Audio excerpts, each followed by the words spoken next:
ಮೈಸೂರು ಜಿಲ್ಲೆಯ ಹುಣಸೂರು ತಾಲೂಕಿನ ಹೊಸ ವಾರಂಚಿ ಗ್ರಾಮದಲ್ಲಿ ಪ್ರಗತಿಪರ ರೈತ ಸುರೇಶ್ ಗೌಡರ ಮಗ ಮಂಜೇಶ್ ಅವರು 1 ಎಕರೆ ಪ್ರದೇಶದಲ್ಲಿ ಇಂತಹ ಬಿಸಿಲು ಕಾಲದಲ್ಲಿ ಕೇವಲ 3 ತಿಂಗಳ ಅವಧಿಯಲ್ಲಿ ಹನಿ ನೀರಾವರಿ ಪದ್ಧತಿಯನ್ನ ಬಳಸಿ ಉತ್ಪಲ್ ಕಂಪನಿಯ ಬುಲೆಟ್ ಕಿಂಗ್ ತಳಿಯ ಮೆಣಸಿನಕಾಯಿ ಬೆಳೆದು ಲಕ್ಷಾಂತರ ರೂಪಾಯಿ ಲಾಭ ಗಳಿಸಿ ಮಾದರಿಯಾಗಿದ್ದಾರೆ. ನೇಗಿಲ ಹಿಡಿದ ಹೊಲದಳು ಹಾಡುತ್ತ ಉಳುವ ಯೋಗಿಯ ನೋಡಲ್ಲಿ. ಇನ್ನು ಈ ಸಂಬಂಧ ಪ್ರಗತಿಪರ ರೈತ ಮಂಜೇಶ್ ಅವರು ಮಾತನಾಡಿ ಬೆಳೆ ಬೆಳೆದ ವಿಧಾನದ ಬಗ್ಗೆ ವಿವರಿಸಿದರು. ನಮಸ್ಕಾರ ರೈತ ಬಂಧುಗಳೇ, ನನ್ನ ಹೆಸರು ಮಂಜು ಅಂತ ಹೇಳ್ಬಿಟ್ಟು ಹೊಸವಾರಂಚಿ ಗ್ರಾಮ, ಬಿಳ್ಕೆರೆ ಹೋಬಳಿ, ಹುಣಸೂರು ತಾಲೂಕು, ಮೈಸೂರು ಡಿಸ್ಟಿಕ್ಕು. ಈ ಗಿಡ ಬಂದು ಉತ್ಪಲ್ ಕಂಪ್ನಿದು ಬುಲೆಟ್ ಕಿಂಗ್ ಅಂತ ಹೇಳ್ಬಿಟ್ಟು ನಾವು 1 ಎಕರೆಗೆ 12,400 ಗಿಡ ಹಾಕಿದ್ದೀವಿ. ಇದೆಲ್ಲ ಮೊದಲೆಲ್ಲ ಚಾಮರಾಜನಗರ ಸೈಡು, ಗುಂಡ್ಲುಪೇಟೆ ಸೈಡು ಬೆಳೀತಿದ್ರು. ಇವಾಗ ನಮ್ಮ ಹುಣಸೂರು ಮೈಸೂರು ಡಿಸ್ಟಿಕ್ ಸೈಡೆಲ್ಲ ಬೆಳೀತಾ ಇವಿ. 12,400 ಗಿಡ ನೆಟ್ಟಿದ್ದೀವಿ. ನಾವು ತುಂಬ ಚೆನ್ನಾಗಿದೆ. 1 ಲಕ್ಷ ಖರ್ಚು ಮಾಡಿದ್ದೀವಿ. ಒಂದು 5 ಲಕ್ಷ ನಿರೀಕ್ಷೆಯಲ್ಲಿದ್ದೀವಿ. ಫಸ್ಟ್ ಕೊಯ್ಲು ಒಂದು 300 kg, ಸೆಕೆಂಡ್ ಕೊಯ್ಲು ನಾವು ಒಂದು 10 ಕ್ವಿಂಟಲ್ ಬರ್ತದೆ ಅಂತ ಅಂದ್ಕೊಂಡಿದ್ದು. ಅದಕ್ಕೂ ನಿರೀಕ್ಷೆ ಮೀರಿ ಒಂದು 20 ಕ್ವಿಂಟಲ್ ಬಂದಿದೆ. ಈಗ 3ನೇ ಕೊಯ್ಲು 40ರಿಂದ 50 ಕ್ವಿಂಟಲ್ ನಿರೀಕ್ಷೆಯಲ್ಲಿದ್ದೀವಿ. ತುಂಬ ಚೆನ್ನಾಗಿದೆ.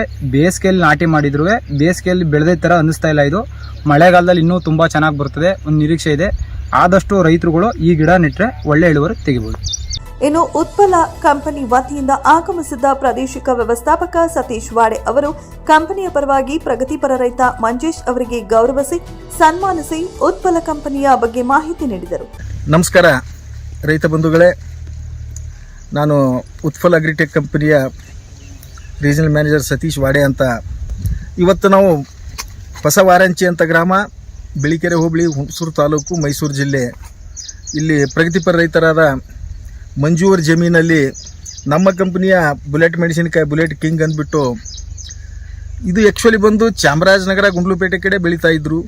ಇತ್ತೀಚಿನ ವರ್ಷಗಳಲ್ಲಿ 1-2 ವರ್ಷದಲ್ಲಿ ಈ ಕಡೆ ಹುಣಸೂರು ತಾಲೂಕಲ್ಲಿ ಯಥೇಚ್ಛವಾಗಿ ಉದ್ದು ಮೆಣಸಿ ಬೆಳೀತಾರೆ. ಈಗ ಇದು ಮಾರ್ಕೆಟಲ್ಲಿ ಅದಕ್ಕಿಂತಲೂ ಪ್ರೈಸ್ ಚೆನ್ನಾಗಿರೋದ್ರಿಂದ ರೈತರು ಇದನ್ನು ಸ್ವಲ್ಪ ಈಗ ಹಾಕ್ತಾ ಇದ್ದಾರೆ. ಇವರು ಮಂಜು ಅವರು ಈ ಒಂದು ತಮ್ಮ ಜಮೀನಲ್ಲಿ ಸರಿಸುಮಾರು 12,400 ಸಸಿ ನಾಟಿ ಮಾಡಿದ್ದು, ಒಂದು 10 ಕ್ವಿಂಟಾಲ್ ಬರ್ಬೋದು ಅಂತ. ಬಟ್ ಆ ನಿರೀಕ್ಷೆಗೂ ಮೀರಿ ಸರಿಸುಮಾರು 19-20 ಕ್ವಿಂಟಾಲ್ ಬೆಳೆ ಇಳುವರಿ ಬಂತು 2ನೇ ಕೊಯ್ಲಲ್ಲಿ. ಇವರು ಇದಕ್ಕೆ ಸರಿಸುಮಾರು 80ರಿಂದ 1 ಲಕ್ಷ ಖರ್ಚು ಮಾಡಿದ್ದಾರೆ. ಎಲ್ಲ ಪೇಪರ್ ಮಲ್ಚಿಂಗ್ ಶೀಟ್ ಹಾಕಿಬಿಟ್ಟು. ಆಮೇಲೆ ಬಂಧುಗಳೇ, ನೀವು ನೋಡ್ಬೋದು ಈ ಬೇಸಿಗೆಯಲ್ಲೂ ಕೂಡ ಬೆಳೆ ಯಾವ ರೀತಿ ಬಂದಿದೆ ಅನ್ನೋದು ನಿಮ್ಮ ಕಣ್ಮುಂದೆ ಕಾಣುತ್ತೆ. ಈಗ ನಾವು ಯಶಸ್ವಿಯಾಗಿ ಬೆಳೆ ವೀಕ್ಷಣೆ ಕಾರ್ಯಕ್ರಮನ ಈಗ ಮುಗಿಸಿದ್ದೀವಿ. ಬಂದಿರತಕ್ಕಂಥ ರೈತರು, ಇಲ್ಲಿ ನಮ್ಮ ನರ್ಸರಿ ಸ್ನೇಹಿತರು ಇದ್ದಾರೆ. ತುಂಬ ಖುಷಿ ಆಯಿತು. ನೇಗಿಲ ಹಿಡಿದ ಹೊಲದಳು ಹಾಡುತ್ತ ಉಳುವ ಯೋಗಿಯ ನೋಡಲ್ಲಿ.